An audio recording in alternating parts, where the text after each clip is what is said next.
ఇవేవి కాని క్షణాన నేనే ఉండను. నేనంటూ ఉన్నానంటే అది కేవలం నువ్వున్నావనే నమ్మకమే, నువ్వు వస్తావనే నమ్మకమే.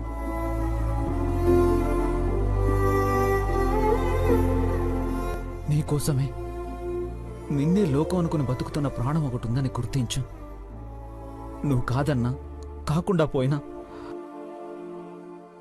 ఆ ప్రాణం ఆగిపోతుందని గుర్తించు.